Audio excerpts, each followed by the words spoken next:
As we look around the room today, there is one thing that we all have in common, and that's the role we play as audience members in every other person's life. But often we break that barrier, engaging with others to form relationships, interacting, understanding, and creating empathy with these people. Some relationships in our community can often go overlooked, and one in particular I want to call attention to is this actress at the beginning of the room and our relationship to her. I want us to take a moment of reflection to reflect on our roles as actors and audience members, her symbolic representation, and looking at her body language and what she is trying to communicate through this representation. So now that we've all taken a moment, feel free to stand up if you can't see in the back. I know that might be a little difficult.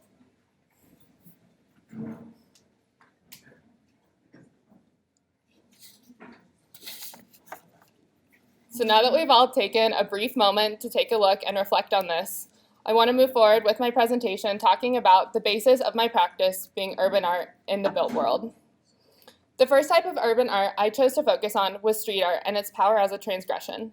Benedict Anderson refers to the museum as a place of state preservation and tradition in our world, but when we apply this to a larger cityscape, we can understand that street art then becomes a reprieve. Gillian Guine refers to street art as a transgression from this built world, or the city as a machine, as Le Corbusier might say. And this transgression beckons our attention, both physically and calling attention to social conditions in our world. The second type of art I chose to focus on is guerrilla art, talked about by Jennifer Harris as being very similar to street art, but using the power of important monuments in our communities to call attention to an issue, even if just temporarily, such as this piece, which was a projection onto the Roman Colosseum.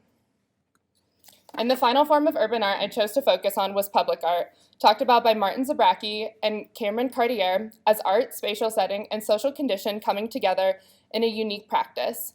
This practice is often sanctioned by cities, but because of that, calls the community into participating in this actual art practice. These forms of urban art are use many different tactics to be effective in the ways in which they are put in our urban world. But the combination of this practice with interacting with our social conditions can be extremely powerful. Such was done by Polish artist and designer Krzysztof Wodiszko. He was a key influencer of mine, as well as others, and coined the term interrogative design, in which he says, design should beckon the asking of questions within our built world. Key to his writings is the idea that design should be a research proposal, responding and articulating to the questionable conditions in today's world, such as evident in the piece Conflict Kitchen, done in 2010, which calls attention to the United States' state of affairs in that time. Pop-up kitchens featured cuisine from the various countries that the United States happened to be at war with to offer a different perspective on these different countries. The second key point in his writing on interrogative design is that it must articulate, inspire, and communicate often real lived-through experiences, such as evident in Ai Weiwei's United Life Jacket Refugee Project, which is a traveling exhibition in which he uses the life jackets of 3,500 refugees who immigrated to Europe in provocative ways, such as stuffing them into the windows of the Kunsthal Charlottenburg in Copenhagen, Denmark. And finally, Wodiszko says design must put into doubt its search for well-intended design solutions to open the way to explore and uncover the hidden dimensions of the lived experience. This piece in particular, or this is evident in this particular piece, the touch sanitation performance done by Muriel Euclès, in which she shook hands over the course of 2 years with over 8,000 sanitation workers in the city of New York City to give them an appreciation for the work that they do, which keeps the city afloat but often goes overlooked. All these types of urban art combined with Wodiszko's writing and practices heavily influenced my projects, and through multiple iterations, I designed a live urban art piece with the goal of offering a new perspective on the social condition of homelessness in our community. The goal is to demonstrate a stark juxtaposition in the values of the larger Boulder community, which often excludes segments of our community, such as the homeless members. This exclusion, however, perpetuates a social divide. The project began by understanding Boulder values. As many of us know, something we treasure heavily in our community is our ability to access our outdoor space for a place of recreation. However, for most of us, this is a choice. We consider the homeless community, the outdoor space is considered a place of refuge. These ideas spurred the incorporation of the REI Opt Outside campaign, which encourages experiencing outdoors instead of shopping on Black Friday or instead of being inside, which is fantastic unless you find yourself on the other side of this equation as a homeless member of our community. My project brings to life this juxtaposition through the iterative live performance which I conducted in Central Park here in Boulder, which you can also see here happening in front of us today. Combining the homeless perspective with the REI Opt Outside campaigns, two actors posed in parallel and juxtaposing roles as the outdoor enthusiast we know and love here in our community, as well as the homeless perspective and image. In the location of Central Park, we see key evidence of this juxtaposition and social divide in our community. The first place I want to call attention to is the Glenn Miller Bandshell, a place that has historic ties to homelessness throughout Boulder's many years, as well as it being a place where many of us associate seeing homeless people. The second place I want to call attention to is the Boulder Museum of Contemporary Art, which offered the perfect backdrop for sanctioned art versus my public urban art piece. The third place I want to call attention to is the Boulder Farmers Market, a place where we often see homeless members when we're walking through and purchasing produce, but we also understand that there is a monetary divide as well as a social divide, as many of us turn a blind eye when we see them. And finally, we have the Boulder Creek Path on the site, which offered the perfect audience for my live performance. My project was based around three core tactics, being the use of irony, the use of transgression, and it being off the wall. The first of which was the use of irony, a tactic made famous by street artist Banksy, who I'm sure many of us know. He presents different ideas which we know to be true in clever ways to make us question our own perspective. Philosopher Arthur Schopenhauer refers to this as a perspective incongruity, in which we question our own ideas based on what the irony we are seeing in front of us. This practice inspired the use of my two characters, being the homeless perspective as well as our REI outdoors person. The irony in this project stems from the ability to experience this piece as both an outside audience member, but also understand the role we might play in this equation. Similarly, the piece calls attention to this issue when many of us might normally turn a blind eye to it instead. The second of my tactics was the use of transgression. As Gillian Giant calls it, it pulls us away from our prescribed environment and into a moment of reprieve. Despite this moment being very temporary, it can have huge impacts, perhaps even making us stop to interact and ask questions about what is happening, engaging, and developing a new perspective or a new relationship. And the final goal of my piece is off the wall, which meant making it a dynamic piece with a live audience.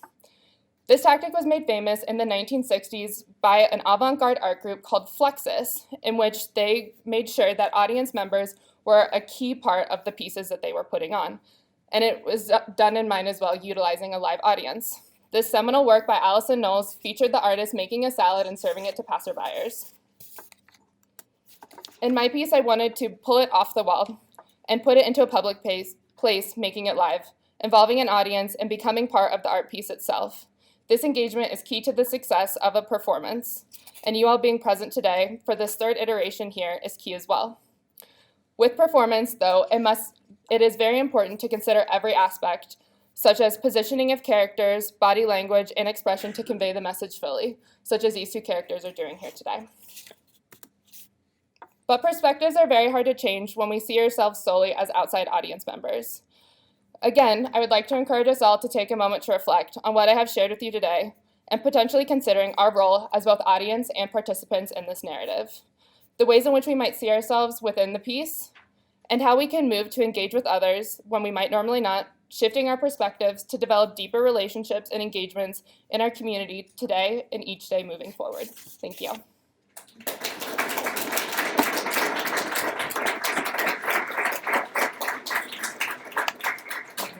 Yes, thank you to my two actors who so kindly volunteered to help with this. Yes.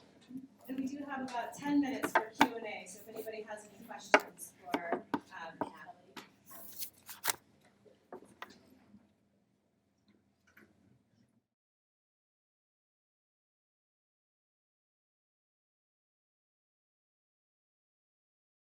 Hi everybody, thanks for coming. My name is Chris, and my design thesis looks at the restaurant industry and how I can help reshape the restaurant's impact on the local food system and our communities and the people that work in the restaurants and frequent these establishments. And I'm working on accomplishing this through implementing sustainable permaculture design practices inside the existing footprint of a corporate restaurant. The farm-to-table movement is one of the fastest growing trends in America today. And Denver is at the forefront of this movement. At 38 restaurants, we have more farm-to-table restaurants in Denver than any other city in America that I've come across so far. But if you compare that 38 restaurants to all the restaurants in Denver, that's only one farm-to-table restaurant for every 115 restaurants. And the National Restaurant Association states that a third of all the restaurants in America are franchise corporate restaurants. One of the great things about the farm-to-table movement is they source their food and their produce from local farms and growers, ultimately resulting in a better quality food that's more fresh and, frankly, to me, tastes better. The negative aspect of the farm-to-table movement is such a niche market that these local farmers cannot meet the high demands that the corporate sector puts on the agricultural industry. I came up with this project because I actually worked for one of these corporate chain restaurants, and I started to notice that the food that we were serving in my restaurant and the food that I was eating at these farm-to-table restaurants was night and day. The food at the farm-to-table restaurant was so much better. So I went to my boss and I asked him if he'd be willing to help me with the project and open up the book so I can really delve into the data of the restaurant. And the restaurant I work for roughly goes through about 30 to 35,000 pounds of produce every year, and an annual cost of about $35,000 to $40,000. And I went through every single item that the restaurant uses that I could actually grow at the restaurant itself. If we can't rely on the local farmers to supply the food, and we can't count on the big agricultural industry to change their farming practices, then I decided we need to come up with another solution. And I thought, well, why can't we take the farm that can be hundreds, if not thousands of miles away, down to just a couple feet and bring the farm to the restaurant? So I'm not going to go through every line item on the menu, but I am just going to go through one to show you my process and thinking. Do iceberg lettuce. And I looked at everything from what the restaurant spends on it to how much they use annually, the cost, and the growth time of every plant. And to sustain the menu every day, 12 heads of iceberg lettuce needs to be cultivated, and a total of 840 heads of lettuce needs to be grown on a continual basis. Now this equates to roughly 675 square feet of growing space. And I calculated this for a full year. And this graph shows the fluctuation of usage of the iceberg lettuce through a full calendar year. I did this for every single item on the menu, and I categorized them in 6 different categories depending on what type of food they were and whether or not the produce would grow well next to other produce. Because one thing I found out is produce likes to fight. They don't certain items won't grow well next to other items. And I did all the calculations and figured up all the square footage of all of them, and I figured out I needed a total of 7,455 total square feet to be able to grow enough produce to meet the needs of the restaurant. But the restaurant is only 6,500 square feet. But it's a prime location because it has great southern exposure and it already has a flat roof. So my idea was just to build a second story on top of the restaurant, creating enough growing space for the restaurant's needs. But I'm short about 1,000 square feet. So if you notice right here in front, there's this little mulch rock area. I use this as an opportunity to design a 2-story greenhouse tower that captures the user's attention as they walk into the space and really embodies the whole growing aspect of the food in the restaurant, and they can visually see the food being grown as they eat it. So these are working renderings in progress. You can see how I just added the second story on top of the, oh shoot, my bad, wrong button, sorry. On top of the restaurant, and then I did the tower in front of the restaurant. I didn't change the floor plan of the restaurant. I didn't want to go through and redesign a whole new restaurant. I wanted to work with the footprint that I already had. The only major change I made was the greenhouse in the front, right there. Looking at the rooftop of the restaurant, it's flat. There's a bunch of HVAC units on top. So I pushed all that to the north side of the roof to maximize the space and accommodate for a greenhouse to be able to be built. And I did another one, just another rendering, a more flat roof, but I pushed everything to the north side, creating more growing spaces and different ones. Then within the greenhouses, I wanted the tables and spaces to be able to modulate and move around to be able to accommodate the changing needs of the restaurant as well.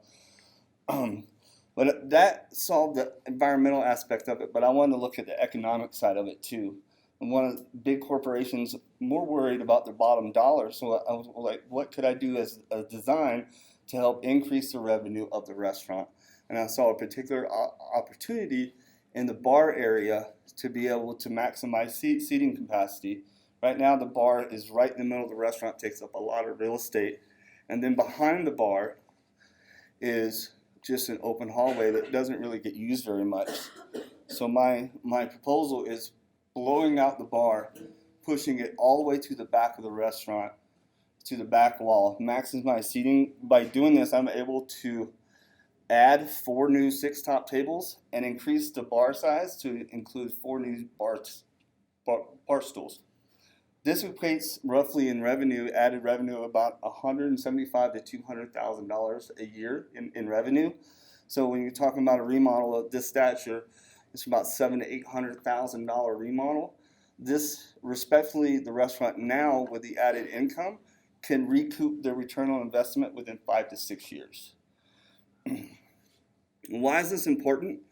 It's important because I think we as designers have a unique opportunity to change our built environment and how we react to our food system to be able to provide people with a better quality food that impacts their lifestyle and promotes healthier living, and also creates a new type of dining experience that you can't get anywhere else, and it really sets the corporation apart from the rest of the crowd. So thank you for your time.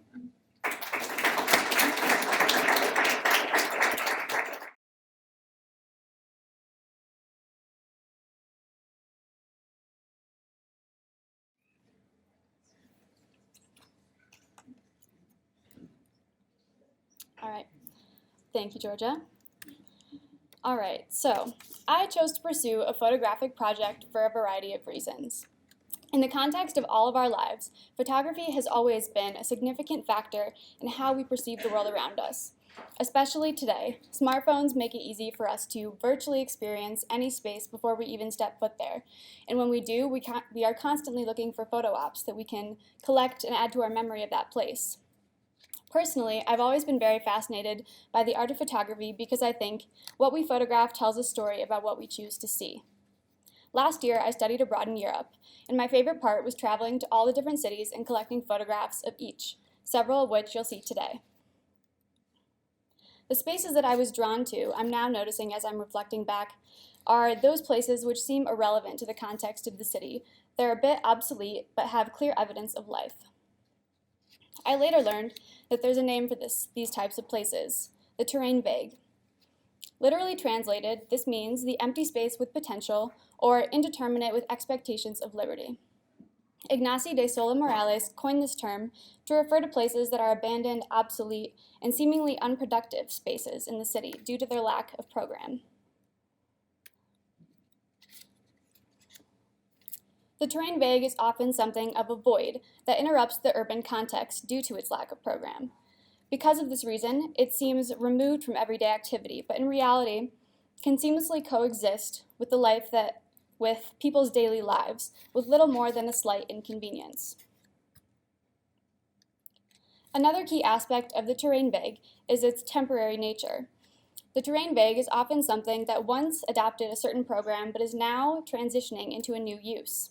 Or it can be a place that lacks program entirely and is therefore constantly undergoing change. For example, an industrial area that is slowly transitioning into a commercial and recreational space.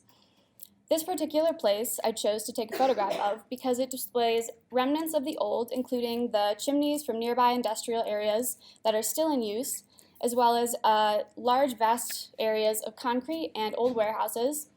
But it also exhibits potential for the new. So this new training equipment, as well as vegetative growth, and then shopping malls and housing units that are now infilling those old warehouses. So For now, this place can be recognized as a terrain vague, but will soon outgrow this status once it fully adopts its new identity. The terrain vague cannot be captured in one simple definition or image because it exists in a variety of contexts. I argue, however, that it must always exist where architecture and landscape overlap. For my project, I'm using photography to examine these spaces and decipher the forces that influence its existence as a terrain vague. The definition and relationship between architecture and landscape is one that has been long debated. Traditionally, the term landscape has been used to discuss natural, unkept, expansive places or views. Landscape photography, as most of us would recognize it, might depict exactly this. I take the stance, though, that because humans have impacted nearly every square inch of the planet somehow, there is no such thing as a pristine natural landscape. This is especially visible in the urban context where buildings and power lines can often generously obstruct the landscape that we are choosing to admire. Architecture, on the other hand, is a term commonly used to regard things that are man-made and put order to space through boundaries, like buildings. But Bernard Cash suggests that successful and interesting architecture assumes the duty of infringing on or otherwise redefining the boundaries which it is known for creating. This is our human nature, to seek what's beyond our confines and to engage with the outside world. The term scape, which was defined by Rem Koolhaas to represent a singular expression between landscape and architecture, and he insists that this must exist in the urban context. In such context, boundaries and differentiations dissolve so that the entire city may be viewed as one unified landscape. This photograph depicts a very literal interpretation of this very abstract concept. As you move your eye from the foreground to the background, it becomes less and less obvious that the rolling view is comprised of buildings. Instead, the architecture dissipates into an ambiguous landscape. This perspective provides me with the opportunity to uncover the discrete, nuanced versions of the terrain vague. The next series of images that I'll show you look closely at spaces of this convergence of landscape and architecture and extract different forces that influence the existence of the terrain vague. These forces include power, refuge, materiality, scale, and art. I chose to take a picture of this scene because this spot in the canals of Amsterdam was merely just the side of a wall before some artist decided to make their claim on it.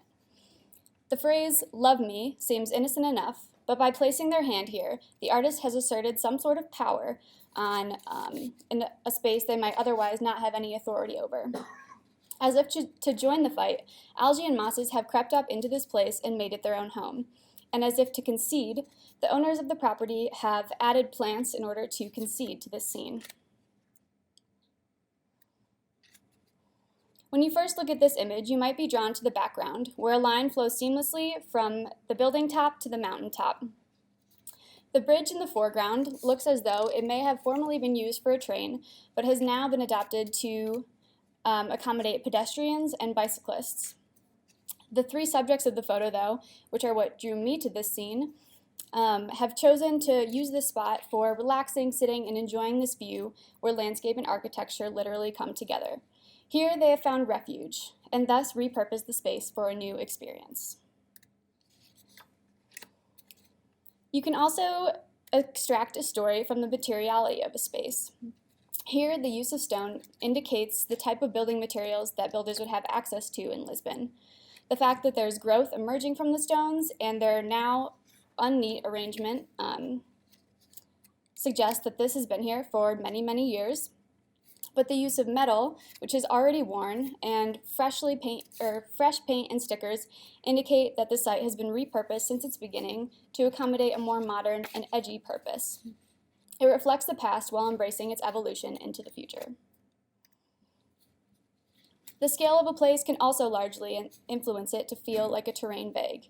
In Barcelona, for example, the corridor is narrow to make you feel as though you're engulfed in a forest, where no boundaries or rules seem to exist, only places to explore.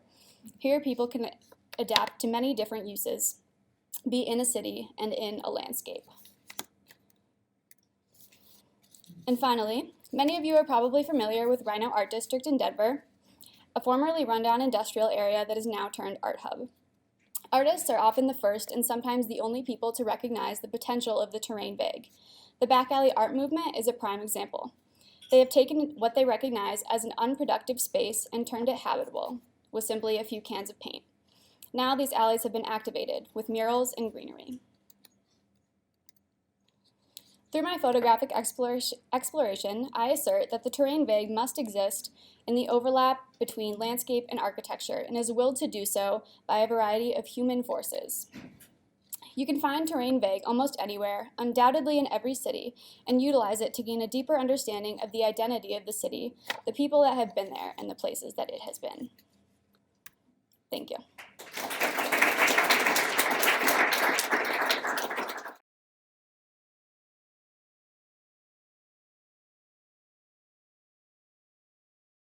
Hello, my name is Elise Skinner, and I'm a fourth-year design student doing an honors thesis on innovations in theme park design, focusing on tying the story into the design and creating a fully immersive world.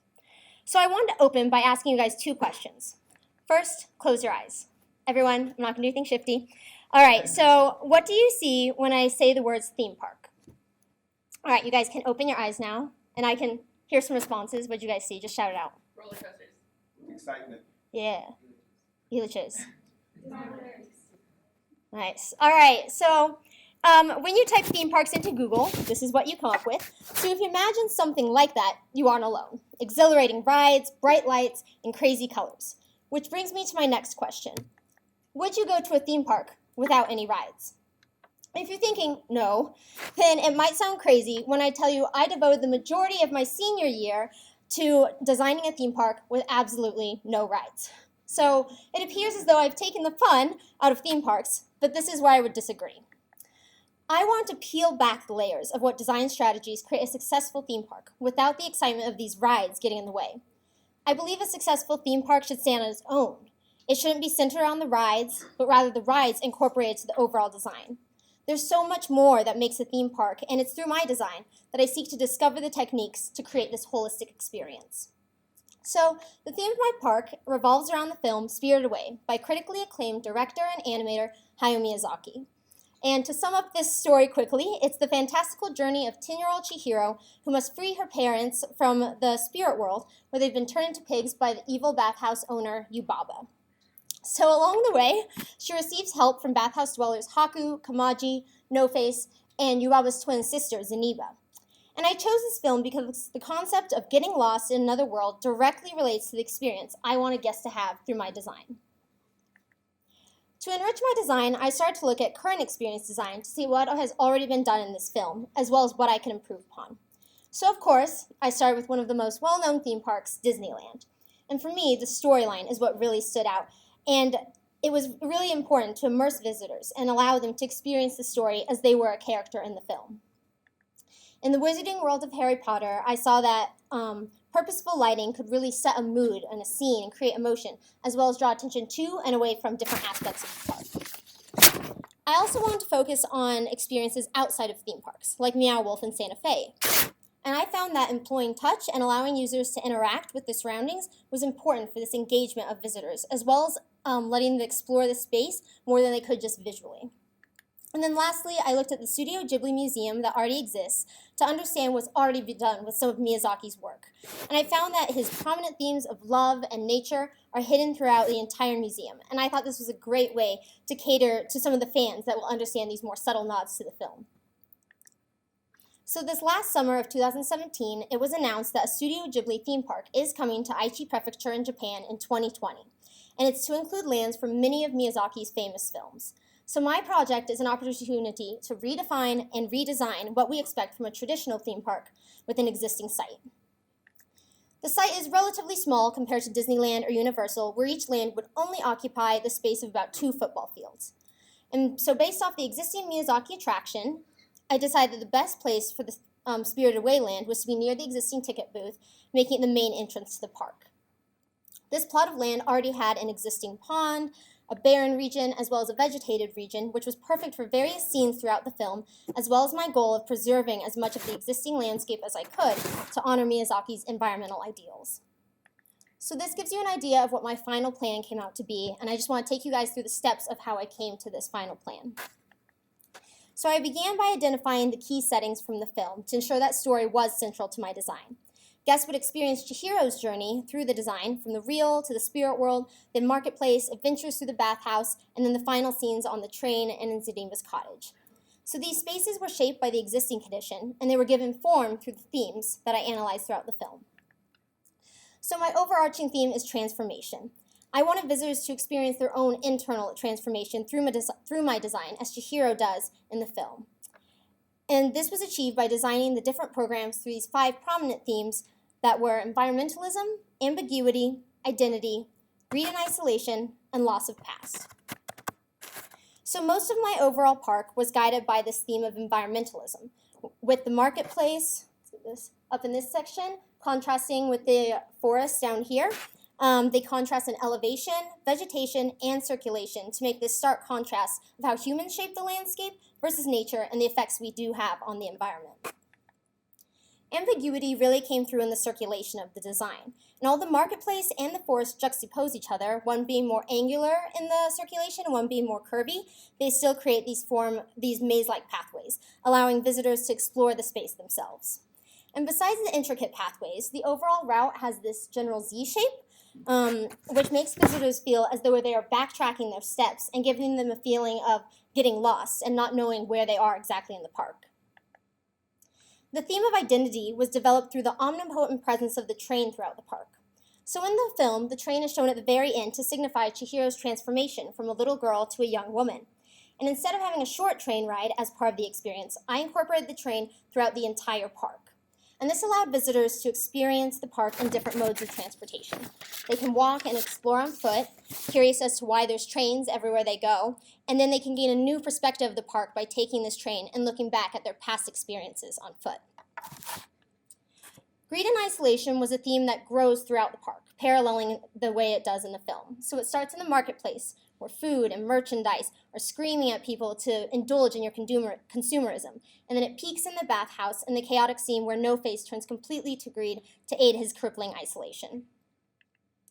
And finally, loss of past is depicted mainly through the architecture and the detailing of the buildings. The marketplace aesthetic is supposed to reflect the old amusement parks in Japan before they were abandoned, and the bathhouse exterior is based off the Edo Tokyo Open Air Museum, which nods at historical architecture rather than Japan's current steel skyscrapers. So with these design considerations, the final plan was formed. And this shows you guys kind of an idea of what the marketplace looks like, the more angular versus the curvy paths of the forest, these buildings that are about 10 by 10 to get lost in this maze, the iconic bridge, if you guys have seen the movie, to cross over to the bathhouse, which is risen up, surrounded by this island of water. And then I just want to take you guys through a couple of my sections to really get a feel for this design. And this one just shows that experience, what it feel like to be on the train looking up at this looming bathhouse and these people walking over you, or as a person on a bridge to look down at the body of water and the train. Cutting again through the bathhouse through a different section, showing the elevation from you walk up toward the bathhouse. It's this imposing thing from being in the marketplace and walking up to this. And then cutting through east to west on the site and showing just the density of this marketplace, how many buildings are right next to each other, crammed, making it a tight space to explore, and then these pockets of views that you might see from the train. And then lastly, cutting north to south in the section showing the density of the forest versus the density of the marketplace and this contrast to each other. And then this is the first rendering that I've created to give you an idea of what the marketplace will look like. Just this crowded feel, people everywhere, merchandise, food everywhere you go. And then as you look kind of back in this point, how do you get anywhere? Is there something behind this building? Where can I go from here? And this idea to explore. So after working on this project, I determined that successful design techniques and understood how important the story and its themes are when designing a theme park. I believe my design opens up a lot of opportunity to analyze how we've designed theme parks in the past and what the future of experience design can be. It brings to light the importance of designing with strong purpose and focusing on user experience when there isn't the thrill of rides to get in the way. So I want to close with how I opened. I would go to a theme park without any rides. Would you? Thank you.